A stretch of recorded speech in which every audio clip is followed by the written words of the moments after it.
놓치시는 게 허위 사실을 이렇게 유포를 하면 명예훼손은 되지만 네.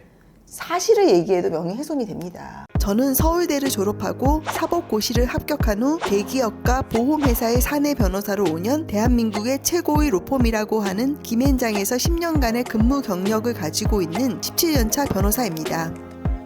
네, 변호사님 안녕하세요. 안녕하세요. 변호사님도 서초 맘카페 이렇게 또 가입되어 있으시잖아요. 그렇죠? 예, 뭐 맘카페 가입하는 거 쉽지 않아요. 근데 하여튼 네. 뭐 아무튼 뭐 대부분의 엄마들이 그 네이버 맘카페 이런 데 가입을 하셔서 정보도 얻고 교류도 할 텐데 오늘 좀 어떤 내용으로 이야기를 해볼까요? 네, 이렇게 맘카페를 보다 보면은 정보 공유 차원에서 사실 많은 좋은 얘기들이 많아요. 그리고 내가 경험하지 못한 거는 다른 뭐 같은 동네에 다른 엄마가 올린 정보니까 사실 좀 믿음도 가고요. 그리고 그 아이들이 어린 집은 특히 학원 정보 같은 거를 그 먼저 오신 엄마가 이렇게 쓴 거를 많이 참고를 해요. 네. 특히 맘카페에서 이 등급을 올라가려 그러면 그 정보 제공을 해야지만 올라가는 맘카페들이 있어요. 뭐 몇 가지 조건이 있는데 뭐 학원이나 뭐 병원 정보를 제공을 해야지만 등급을 상향을 시켜주고요. 근데 이제 정보 제공이라는 게 이게 좋은 정보도 있지만 네. 아주 냉철하게 안 좋은 정보도 사실 올릴 수가 있는 거잖아요. 그렇죠. 본인이 직접 경험한 예, 걸 가지고. 예, 우리 애가 갔더니 뭐 무슨 학원에서는 애를 봐주지도 않고 뭐 어쩌고 저쩌고 이렇게 올리면 이제 막 댓글들이 달리는 거죠. 네, 네. 저도 똑같이 생각했는데 저만 그런 게 아니군요. 그러면 유사한 댓글들이 막 달려요. 네, 달리고 네. 이제 점점점 내용이 약간 이상하게 가요. 절대 그 학원 보내면 안 되겠네요. 그 학원의 이제 비판 네. 플러스 이제 비난까지 가진 네. 거죠. 네. 그러니까 학원 입장에서는 이거 영업에 커다란 충격이 오는 상황이 발생을 하거든요. 그렇죠, 그렇죠. 근데 저는 사실 뭐 학원 정보를 공유할 일은 별로 없는데 뭔가 댓글이 많으면 사람이 이렇게 보게 되잖아요. 그렇죠. 네. 그러고 나서 좀 얼마 지나면 그 마음이 또 올리는 경우가 있어요. 저 어떡해요? 경찰에서 전화 왔습니다. 명예훼손으로 저 고소 들어왔대요, 학원에서. 그 학원이 고소한 거네요. 예. 그래서 이 명예훼손이나 모욕 이런 거로 사실 고민을 얘기하시는 분들이 많으세요. 자기도 모르게 이게 갑자기 예. 이렇게 피고인이라고 하나요? 피의자라고 하나요? 경찰 단계에서? 경찰 단계에서는 피의자죠. 피의자. 예. 그래서 이제 맘카페라는 게 사실 정보 공유고 정보 공유에는 사실 좋은 정보만 올리면 그거는 제대로 기능을 하는 게 아니잖아요. 그럼 정보의 기능이 아니죠. 예, 네. 이제 그걸 했다고 그래가지고 이렇게 이제 고소 들어오면 이 무서워서 어떻게 정보 제공하겠습니까? 그렇죠. 이 뭐 꿀팁 같은 게 있을까요, 혹시? 일단 먼저 이게 그럼 얼마나 중한 범죄냐 그 먼저 말씀을 드릴게요. 이게 명예훼손이 두 가지가 있어요. 하나는 형법상 명예훼손. 그리고 이렇게 인터넷상에 이런 내용이 들어가는 거는 정보통신망 이용 촉진 및 정보 보호 등에 관한 법률상 명예훼손. 사이버 명예훼손이죠. 예, 그렇죠. 네. 이름이 길어서 뭐 정통망법상 명예훼손 내지 사이버 명예훼손이라는데 이게 처벌이 약하진 않아요. 3년 이하의 징역 또는 3천만 원 이하의 벌금이에요. 생각보다는 좀 센 편인데 그렇구나. 한 가지 좀 특이한 게 있어요. 네. 특이한 게 뭐냐면 그 피해자가 구체적으로 밝힐 의사에 반해서는 공소를 제기할 수 없다. 이게 이제 소위 말하는 이제 그 합의를 하면 네. 처벌하지 않는다는 그런 조항이고요. 뭐 들어보셨겠지만 금융치료라는 말도 하죠. 근데 뭐 사실 이거는 뭔가 범죄가 인정된다는 전제하에 합의하는 거잖아요. 네, 네. 근데 이 맘카페는 그런 거가 아닌 경우가 많잖아요. 그렇죠. 이 사람을 비방하라는 것도 아니고 그냥 그쵸. 나는 정보 공유를 했을 뿐인데. 내 자녀가 그 학원 다녀서 예. 난 있는 그대로 그냥 쓴 것 뿐인데, 그렇죠? 예, 근데 이렇게 좀 안 좋은 얘기 했으면 내가 그럼 명예훼손으로 다 처벌을 받냐.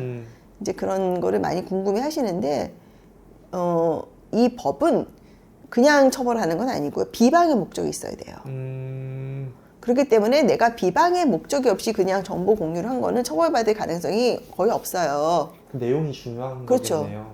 근데 이렇게 오일이시는 분들 중에는 또 학원에 그냥 자기가 객관적으로 의리는 경우도 있지만 네. 그 과정에서 학원의 담당자랑 좀 트러블이 있거나 이런 경우가 있잖아요. 그러면서 이렇게 사감이 들어가게 오리는 경우가 있어요. 그쵸. 그러니까 비방의 목적이 들어가는 거죠. 그냥 정보 제공이 아니라. 근데 이제 그렇게 되면 처벌을 받는 거죠.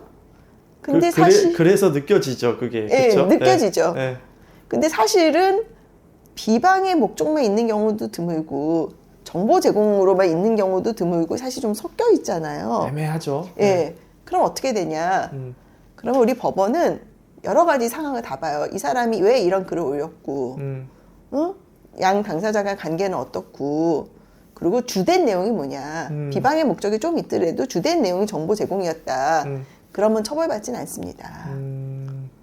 그래서 이 이야기 나온 김에 오늘은 이제 맘카페에서 자주 일어나는 일에 대해서 말씀을 드렸고요. 이 명예훼손, 사실 우리나라 국민들 중에 명예훼손이 죄가 된다는 거를 모르시는 분은 없어요. 네, 네. 근데 하나 좀 놓치시는 게 허위 사실을 이렇게 유포를 하면 명예훼손은 되지만 네. 사실을 얘기해도 명예훼손이 됩니다. 그거 잘 모르세요. 사실적시 명예훼손이라 그래서 네. 명예훼손이 될 수 있습니다.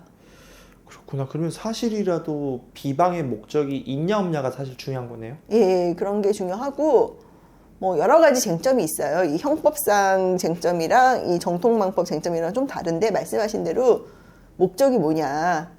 근데 그게 되게 이 비방의 목적인지 아닌지는 이 비방의 목적에 반대되는 개념이 있습니다. 공공의 이익을 위해서. 네, 네. 그럼 이 공공의 이익이라는 게 뭐냐. 이거 사실 되게 광범위하고 판례에서 개별적으로 판단을 받는 거거든요. 네, 네. 근데 뭐 우리가 이제 상식적으로 생각하면은 맞아요. 그리고 다만 이제 뭐 비방의 목적이 있고 이러면은 이제 전반적으로 이 상황을 다 보지만 비방의 목적이 좀 있다 그래서 공공의 이익이 부정되는 건 아닙니다. 근데 이제 법원 내부에서 이제 명예훼손 관련해서 몇 가지 기준이 있어요. 물론 지금 말씀드리는 거는 이제 죄가 인정됐다는 전제 하에서요. 네. 이제 가중하는 요소가 있어요. 같은 명예훼손이라도 예컨대 이제 피해자한테 아주 심각하게 피해를 주는 경우가 있어요. 뭐 가정 파탄이라든지 네. 진짜 심한 경우 자살하는 경우도 있습니다. 그다음에 이제 범행 수법 자체가 아주 불량한 경우가 있어요. 네. 예컨대 이 사람 명예훼손하기 위해서 증거를 조작하는 거죠. 뭐 사진 같은 거 위조하고. 그다음에 뭔가 이렇게 보통 명예훼손은 뭔가 감정적으로 즉흥적으로 나오는 경우가 많은데 조직적이고 계획적으로 명예훼손을 하는 경우가 있습니다. 아주 반복적으로. 그렇죠. 반복적으로. 이런 경우는 아주 가중적으로 처벌을 하고요. 그다음에 이제 명예훼손 자체는 인정되지만 또 감경하는 사유들이 있어요. 뭐 여러 명이 했는데 주도한 건 아니고 이렇게 어쩌다 보니까 껴있게 되고, 그다음에 이제 뭐 정당한 권리 행사를 하다가 뭔가 우발적으로 그런 명예훼손을 하는 경우가 있지 않습니까? 이제 뭐 그런 경우라든지, 그다음에 이제 아까도 말씀드렸지만 허위 사실에 의한 명예훼손 같은 경우는 이제 허위인데 허위의 정도 자체가 좀 약한 경우가 있어요. 네. 이제 이런 경우는 좀 감경 사유입니다. 그래서 뭐 앞으로 제 생각에는 이제 명예훼손이나 이런 거 관련해서는 설명드릴 일이 많을 것 같아요. 네. 저 그러면 궁금한 게요. 아까 피해자가 처벌을 원치 않으면 처벌을 안 받는다고 하셨잖아요. 명예훼손은. 네. 그러니까 판사님 앞에 가는 경우도 있잖아요. 예를 들어서 네. 경찰 조사를 하고 네. 검사님이 유죄라고 판단을 하고 판사님이 이제 구공판이라고 하나요? 네.